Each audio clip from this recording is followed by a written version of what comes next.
Praise the lord. ಪ್ರೀತಿಯುಳ್ಳ ದೇವಜನರೇ, ನಮ್ಮ ಕರ್ತನಾದ ಯೇಸು ಕ್ರಿಸ್ತನ ನಾಮದಲ್ಲಿ ನಾನು ವಂದನೆಯನ್ನು ಸಲ್ಲಿಸುತ್ತೇನೆ. ತಂದೆಯಾದ ದೇವರಿಂದಲೂ ನಮ್ಮ ಕರ್ತನಾದ ಯೇಸು ಕ್ರಿಸ್ತನ ನಾಮದಿಂದಲೂ ಕೃಪೆಯು ಶಾಂತಿಯು ನಿಮಗೆ ಉಂಟಾಗಲಿ. ಈ ದಿನದ ದೇವರ ವಾಕ್ಯ ಯೆಶಾಯನ ಗ್ರಂಥ 45:2-3. Thank you Jesus. ನಾನು ನಿನ್ನ ಮುಂದೆ ಹೋಗಿ ದಿಣ್ಣೆಗಳನ್ನು ಸಮ ಮಾಡುವೆನು, ತಾಮ್ರದ ಕದಗಳನ್ನು ಒಡೆದು ಕಬ್ಬಿಣದ ಹಗುಳಿಗಳನ್ನು ಮುರಿದು ಬಿಡುವೆನು. ನಿನ್ನ ಹೆಸರಿಡಿದು ಕರೆಯುವ ನಾನು ಯೆಹೋವನು, ಇಸ್ರಾಯೇಲರ ದೇವರು ಎಂದು ನೀನು ತಿಳಿದುಕೊಳ್ಳುವ ಹಾಗೆ ಕತ್ತಲಲ್ಲಿ ಬಚ್ಚಿಟ್ಟಿರುವ ಆಸ್ತಿ ಪಾಸ್ತಿಯು ಗುಪ್ತ ಸ್ಥಳಗಳಲ್ಲಿ ಮರೆಮಾಡಿದ ನಿಧಿ ನಿಕ್ಷೇಪವನ್ನು ನಿನಗೆ ಕೊಡುವೆನು. ಆಮೇನ್, ಹಾಲೆಲ್ಲೂಯ. ಈ ವಾಕ್ಯವು ನೋಡುವ ಪ್ರಕಾರವಾಗಿ ನೋಡಿದರೆ ಎಷ್ಟು ಒಂದು ದೇವರ ಆತ್ಮನು ಮಾತಾಡಿದೆ. ನಿನ್ನ ಮುಂದುಗಡೆ ನಾನು ಹೋಗ್ತೇನೆ, ನಿನ್ನ ಮುಂದುಗಡೆ ಎಲ್ಲ ಕಾರ್ಯಗಳಿಗೆ ನಾನು ಹೋಗಿ ಪ್ರತಿಯೊಂದು ಕಾರ್ಯಗಳಿಗೆ ನಾನು ಸಕ್ಸಸ್ ಮಾಡ್ತೇನೆ, ಎಲ್ಲವನ್ನು ನನ್ನ ಜಯವನ್ನು ನಿನಗೆ ಕೊಡ್ತೇನೆ ಅಂತ ಇಸ್ರಾಯೇಲ ದೇವರಾದ ನಾನೇ ನಿನ್ನ ದೇವರು ಎಂಬುದಾಗಿ ಹೇಳ್ತಾರೆ. ಯಾರೆಲ್ಲ ಈ ವಾಕ್ಯವನ್ನು ಕೇಳಿ ನಂಬಿಕೆಯಿಂದ ನೀವು ಪ್ರಾರ್ಥಿಸ್ತಿದ್ದೀರೋ, ನಂಬಿಕೆಯಿಂದ ನೀವು ಅದನ್ನು ಆರೈಕೆ ಮಾಡಿ ಪ್ರತಿನಿತ್ಯವೂ ಹೇಳ್ತಿರೋ, ನೀವು ಬೆಳಗ್ಗೆ ಎದ್ದ ತಕ್ಷಣ ಹೇಳಬೇಕು, ನಾನು ಕರ್ತನಾದ ಯೇಸು ಕ್ರಿಸ್ತನ ನಾಮದಲ್ಲಿ ನಾನು ಪ್ರತಿಯೊಂದು ವಿಷಯದಲ್ಲಿ ನಾನು ಜಯವನ್ನು ಕಾಣ್ತೇನೆ, ಅಭಿವೃದ್ಧಿಯನ್ನು ಕಾಣ್ತೇನೆ, ನಾನು ಪೂರ್ವ ಪಶ್ಚಿಮ ಉತ್ತರ ದಕ್ಷಿಣಗಳಲ್ಲಿ ನಾನು ಹರಡಿಕೊಳ್ಳುವೆನು. ನನಗೆ ಪ್ರತಿಯೊಂದು ಬರುವಂಥ ಎಲ್ಲ ಆಶೀರ್ವಾದಗಳು ಯೇಸು ಕ್ರಿಸ್ತನ ಮುಖಾಂತರ ನನಗೆ ಸಿಗಲ್ಪಡುತ್ತೆ.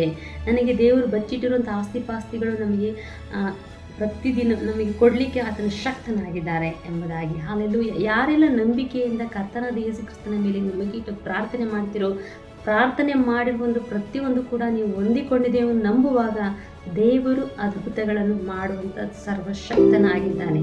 Hallelujah.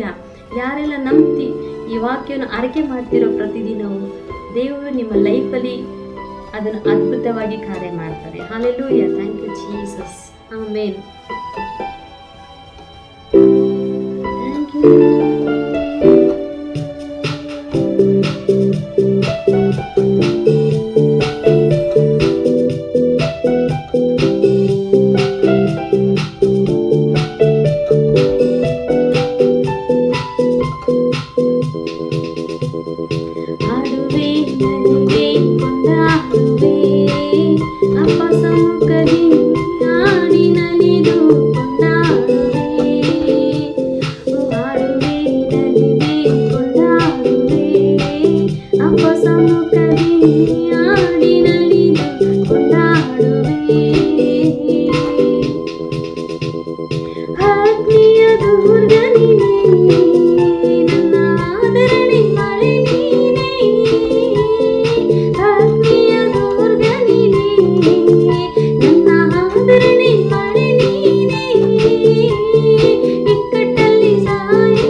God bless you. Praise Lord. God bless you.